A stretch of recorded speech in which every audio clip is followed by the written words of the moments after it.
Welcome to Dota2 Splash with your host, Stefan of Orange. And on today's episode, we're going to be doing a guide on Slark, the melee escape, or as I like to call him, the Houdini of Dota2. Now, Slark is a really fun character to use. At this point in time that I'm making the video, he is the newest character to be introduced to Dota 2.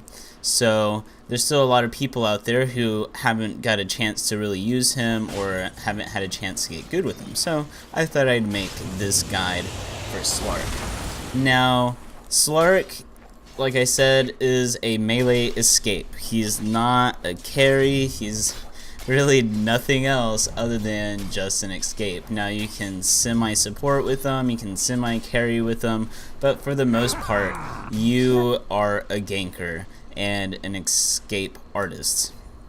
So let's just go over his basic skills real fast. He has Dark Impact, which is gonna do 75 to 300 damage, but it has a 2-second delay to it, and it does half the damage back to him. So while it is his nuke, it is going to be a nuke you want to use with caution. You don't want to use it when you have low health points. His next one, which is very complementary to Dark Pact, is going to be his Pounce, and this flings him 700 feet or yards or whatever it is. It shoves him 700, whatever. And it's going to do 70 to 280 damage. But on top of that, it is also going to put a leash on your enemy or anyone in that area, not allowing them to move outside of a certain radius, and I think that's like 350. Now, using that with your Dark Pact, you're going to be able to do some really serious damage in a very short amount of time, which makes him a really great ganker, which is basically what he is. But Pounce can also be used differently. It can also be used to get out of a sticky situation or get to a place you normally wouldn't be able to get to, which is really one of the funnest parts about playing Slark. Now, the next one is Essence, which is his passive. It's not an ability modifier, but it does affect whenever you're fighting a hero. And this is going to take away 1 attribute point per hit from your enemy and give you +3 agility per hit. And of course, the more points you put in this, the longer it's going to last. And the last one, which is his ult, is going to be Shadow Dance. And this one is also one of the main reasons why people like playing Slark, because not only is it going to give you a speed bonus, it's going to render you invisible, and it's going to give you insane amount of health regen, which is like, might as well, you know, I mean, it's better than the regen of having a heart. And the regen actually stays with you. I don't know if that's a bug or not, but the regen will stay with you as long as you're not hit. And I think maybe it'll go away after you reach full hit points. I'm not too sure. It doesn't, I didn't read anywhere saying how long it actually lasts, but it will last after it's gone away if you don't get hit. And the great thing about this one too is not only are you invisible, but you get to attack while you're invisible, and nothing will take away that invisibility, meaning no one can use dust on you. No one can use a gem of true sight on you.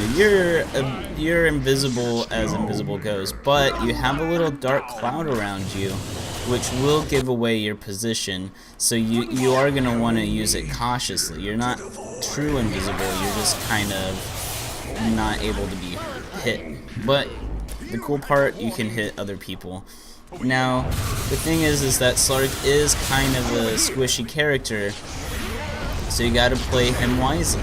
He has all these really great tools, but you know, you're not gonna want to try ganking, let's say, Centaur solo, because he just has way too many hit points, and a character like Slark isn't gonna be able to melt him unless there's like a huge difference between farm or levels. You really aren't gonna want to try solo ganking him. Well, now that we've gone over his skills and abilities, let's look at some of the items, his core items. One of them is going to be Treads, Poor Man's Shield, and I would always say go with the Vlad's or a Mask of Madness for some health regen. And the other ones are pretty situational. You can really build him differently depending on who you go against.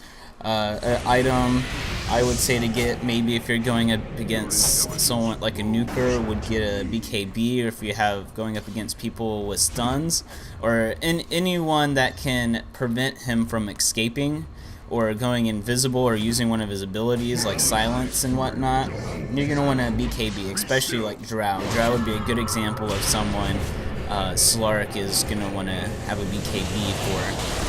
Another one is Orchid, which is going to give him mana regen, which is pretty good for him. You don't really need too much hit point regen outside of his ult. Some people will say get a heart. That's pretty cool if you can afford one. And also it's going to allow you to melt opponents with the Orchid whenever you pop its active spell on an enemy. And another one would be a Diffusal Blade, which is pretty neat because whenever you use that along with your passive ability, that's actually going to do some pretty good disable to whoever you're going against, especially if they're a magic using enemy. You're going to be able to kill them pretty fast. So all in all, I mean, there's different ways to build them, but all in all, Slark is a really fun character to use. Play him cautiously. He's not a carry. He's not an initiator. You're not going to be in the middle of a fight. You're not going to want to. He can initiate, actually, by using his Dark Pact and Pounce back to back. But once you're in the middle of that, you're going to want to use your Shadow Dance to get the hell out of there, because you don't want to be caught in the middle of the fight like that. Well, that's all I have for you this time. Maybe in the future I'll make an advanced guide on Slark, but hopefully, you know, you take all this information and have a really good match with them.